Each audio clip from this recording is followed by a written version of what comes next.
Here we are again with another component rundown. This time we're going to be looking at What's He Building in There by Boxshot Games.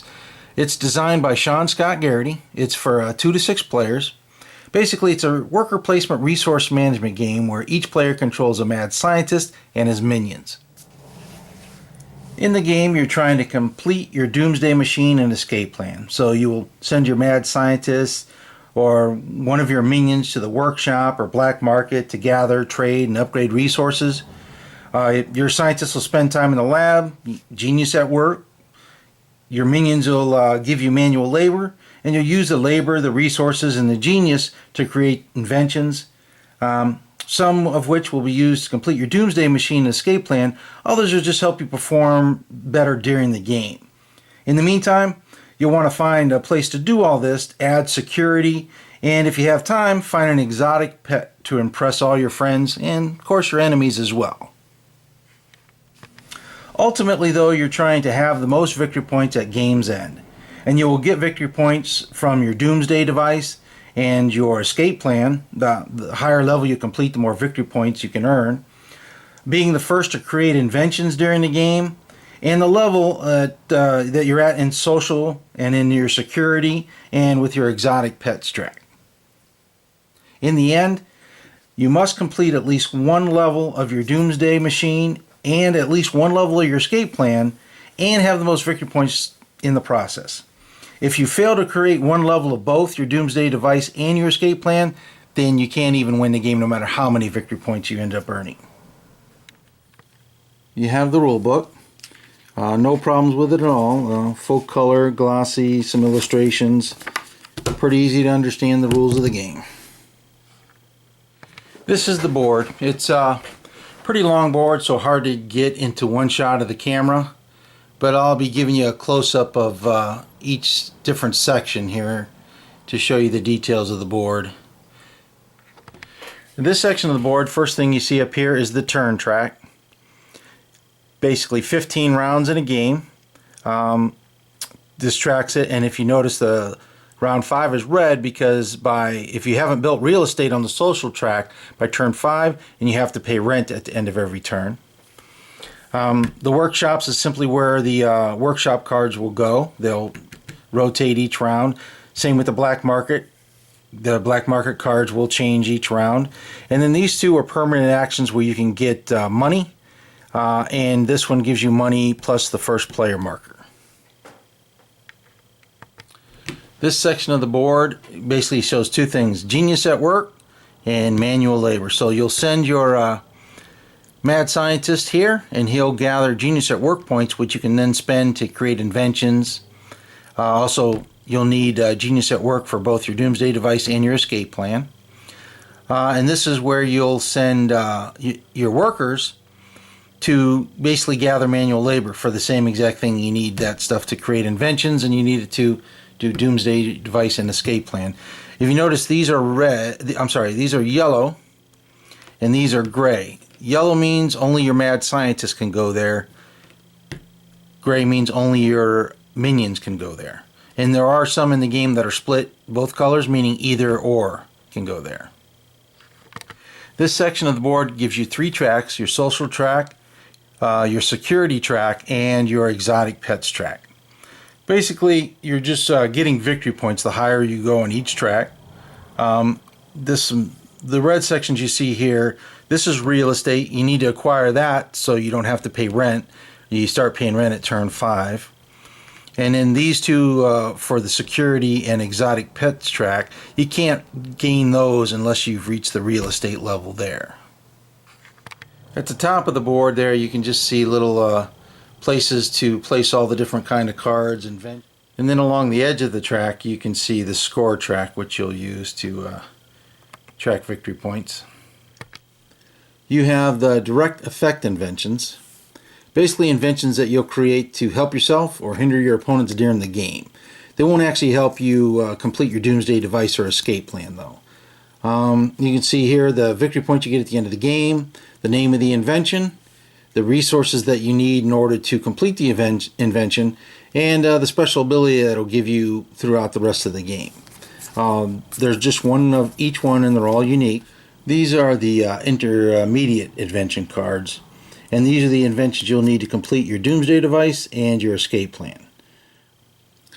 These are a little different in the fact that there's multiple copies of each invention because multiple players may need them, but the first player to create the invention gains the victory point shown here. If you notice, the other ones do not have that victory point. So you're the first one to create it, you get the victory points. But also it usually costs you a few more resources. For example, well, I shouldn't say more resources, but this one needed 4 Genius at Work points, whereas the copy inventions don't need that. But you also notice here that if I copy inventions that you created, I have to pay you 4 money.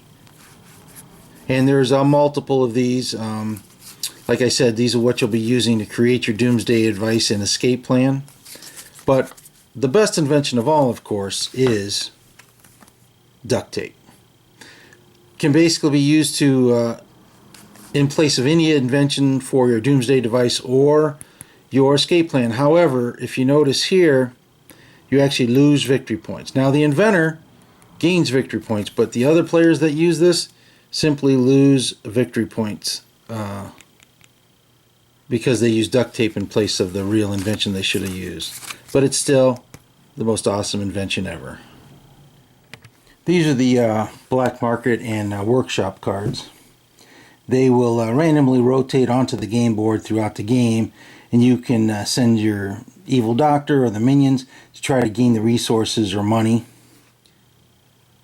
So for the workshop cards, you'll see that they pretty much do the same thing, but different resources. I believe there's 2 of each kind of resource in here.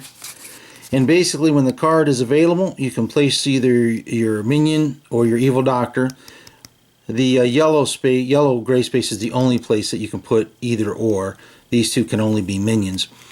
But you'll either collect resources, so a henchman there would collect 2 resources, while a doctor sent there would collect 3, or you can refine resources.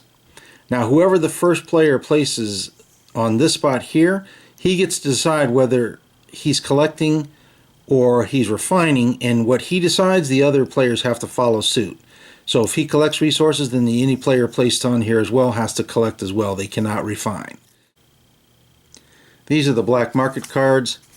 Basically, like the workshop cards, these will rotate off the board, so you'll only see 4 of them at a time, but eventually they'll cycle back through. But these give you a lot of different varieties other than just collecting or refining resources. This gives you money.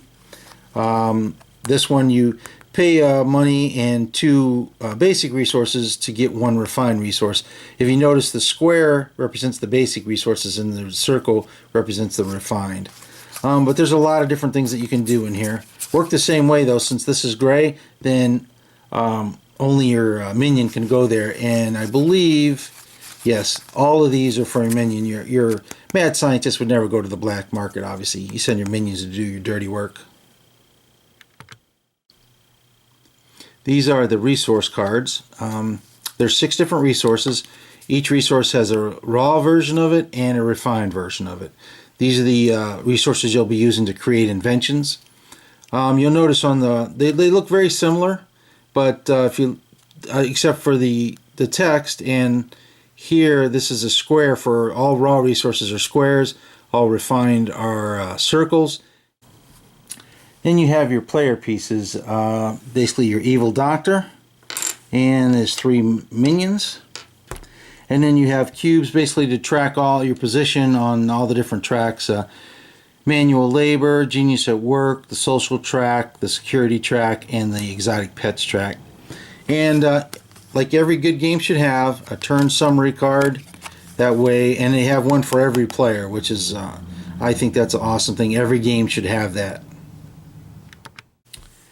These are the Doomsday Machine and Escape Plan boards. Each player will have 1 of each board and actually go together to create the player shield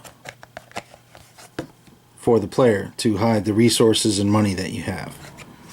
And as you can see, it basically shows you what you need to create the inventions and how many victory points they're worth. So creating the first level of Insano Gas will give you 14 victory points, but as you can see, as you go up, it's worth exponentially more.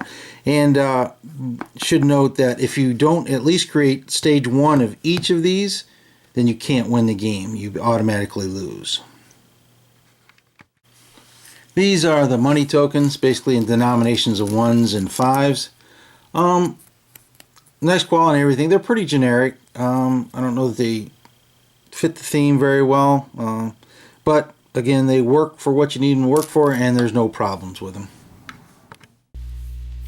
And there you have it, component rundown for What's He Building in There, designed by Sean Scott Garrity, published by Boxshaw Games. So until next time, catch you later.